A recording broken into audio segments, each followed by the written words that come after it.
What's up, y'all? So we are back from Florida, and I am going to try to wrap up this gray car project. So I wanted to put a drain plug in the pan because it makes life super easy. So a little trick that I learned from Laverne is take yourself a 3/8 nut and tap it out to pipe thread. So that's what I did to this one. It's pretty easy, just kind of got to get her started up in there square. And then I have this little plug, which actually came out of the transmission of the red car, that I'm just going to use for a plug for it. So, should work pretty good, I think. I just got to get a little hole drilled in the back of this thing, clean it up some. Got my TIG welder out, stack some dimes on it, and call her good. Then we're ready to slap the pan back on once I torque everything down and get the shifter all figured out. So, I'm going to get this knocked out. Then I'm going to head over to Darren's where the gray car is, and hopefully wrap that thing up and get that seal out. I bought this little seal remover kit, which I'll show some more when I do it. But it just looks like that. It was $10 or $15 on Amazon. People say it works pretty good, so we'll give it a shot. Hopefully I can get that thing out without removing the shaft and get the new one in. And then I can put everything back in the way that it's supposed to be. So that is the plan for this. Let's give it a shot. So I got a hole drilled in this pan, and now I just kind of put a 5/16 nut through it and tightened it up. Got her pretty centered in the hole, so it should be all good to just tack up in there and see how she looks. So I'm gonna go ahead and do that right now. I got my TIG torch out, TIG welder on, and we'll see how it goes. And there you go, just like so. Nice little weld. Looks like it's got a little pocket thing in there. There you go. Get that to clean up, and then she should be set to go. So you kind of look right through there, perfect. You might be wondering why I put it on this little bit of a back slant. Jeez, camera is not doing so hot, there we go. Is because mostly every time you jack the front way up, so having it right there, it should get the majority of the fluid out. I didn't want it down here because sometimes if you gotta pull that transmission and you gotta jack up on the pan, these old school stamped pans can be pretty hard to find the right spot to have a jack on them, and I didn't want to have this thing, of course, right in that perfect spot where it's in the way. So that should do good enough, at least for a drain pan, because it really does suck having to pull this whole thing off and waste all that fluid. So now, at least I can salvage it if I need to. So I'm gonna touch up that little spot and call this thing good. So we're here with the gray car now, and I just tried to remove that tool, or remove that seal with that tool, and it almost appears that the seal that whoever put in there is in there backwards, because the little threads that are supposed to grab onto it, I can't grab onto it. You're just pressing against nothing. So I'm just gonna leave it.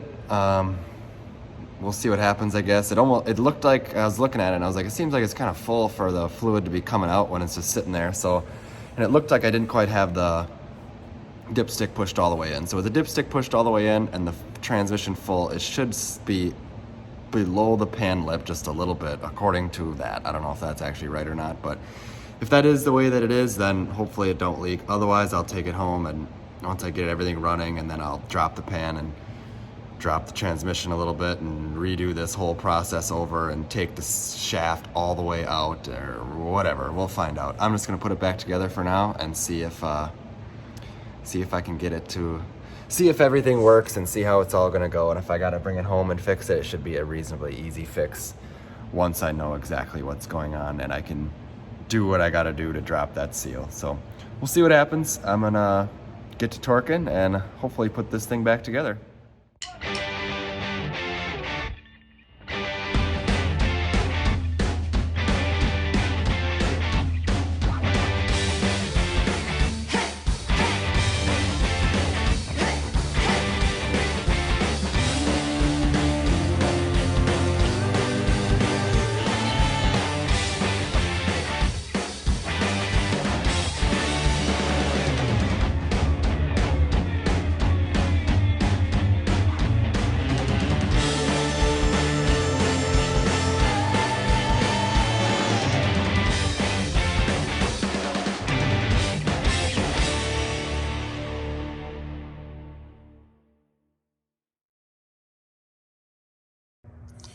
Well, that is a wrap for this. Got the filter on, got all the other crap on.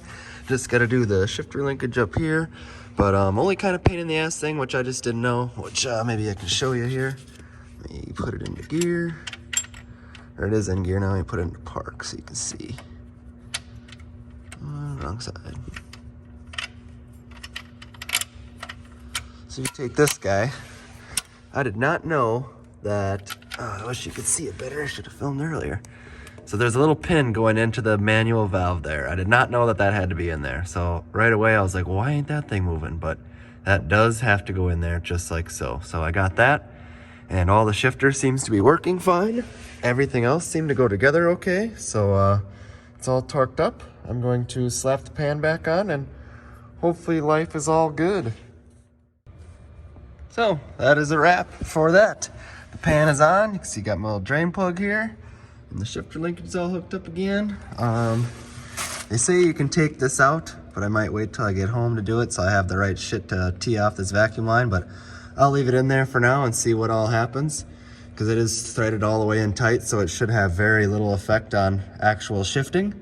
But yeah, so now we move on to the 8.8 rear end install. Well, so now that we got that transmission done, we can actually get to installing this 8.8. So I got it kind of slid up under here on a jack, and I'm gonna start raising it up in and see if I can get the control arms to go. As I showed you in the last video, I did get control arms. Here they are. They are Team Z guys. And I was looking up online to see just what length to set them to, and it looks like, I think it was 15 and 7/8 was the correct center to center length to get you really close on your pinion angle. So I'm gonna set both of them to them and get to it.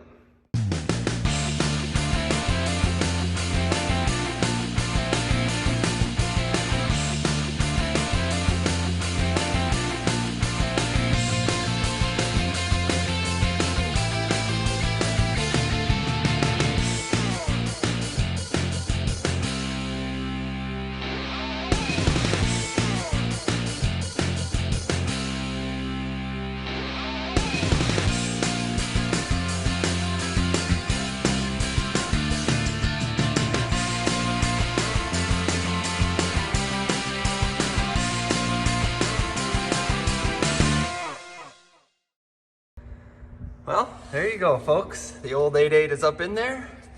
The spring's in, the TRZ lowers, so not too bad. Just gotta go through, tighten up all these bolts, and we should be good. And the correct length on these were 17 and 5/8, not 15 and 5/8. So if you're watching kind of closely at that time lapse, I know it's a little hard, but the way I typically do it is I like to bolt in the lowers on the rear end and then get it up there and then get the front in. You don't tighten any of these down, let them so they can wiggle, and then as you start lifting it up, you just slap the spring in there. Then you don't gotta worry about compressing it or anything like that, which maybe it's easier if you do, but I don't have any of those tools with me. So then what I do is I just get it up here, and all you gotta do is get it so it rotates right so you can slam your bolt in for your upper, and that's about it. It wasn't the worst thing in the whole world. I probably did this in maybe an hour or so, but yeah, not complaining with this. So now we're just gonna tidy some things up, tighten everything down, and then tackle the brakes, which I'm not sure how these are gonna work. This one is junk, but so I have all new hardware for this, so that one should be okay, but the other one, we'll have to see. But if not, I will be replacing all brakes on this unit too. So let's get after that.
Well, that is pretty much a wrap for the 8.8 rear end swap. The one brake that I left alone did work because this caliper appears to be good. And the other one was a GT bracket actually, and that worked too. So all good in the hood here. Everything looks to be pretty mint. So I'm gonna slap this drive shaft right on in and put the flex fuel sensor back in, give a little double check, put the wheels on and set it back down. Okay, so I got this thing pretty much all wrapped up. Brakes are on, rear end is in. Went to put the drive shaft in and it is 1 inch too long, which if you remember in the previous video, I extended it 2 inches. So looks like 1 was the magic number. So I'll go out and shorten that 1 inch, take it back to the drive shaft plate, which really blows because it's kind of expensive, but we'll get that knocked out. I'm thinking 1 inch because it almost could have went in there, but not quite. So typically you pull the thing out 1 inch when you measure, and so I'll pull it out 1 inch and it should be just fine. And then next video you see of this car, we will be driving it because all I got to do is put some tranny fluid in it, put the flex fuel sensor back in, take it back home, bleed the brakes, and we'll be good to go. So great car we'll be driving by the end of the week. I'm going to drive it all weekend long. It should be pretty badass. So thanks for watching, guys. I appreciate you following, watching, subscribing, everything. Take it easy. We'll see you next time.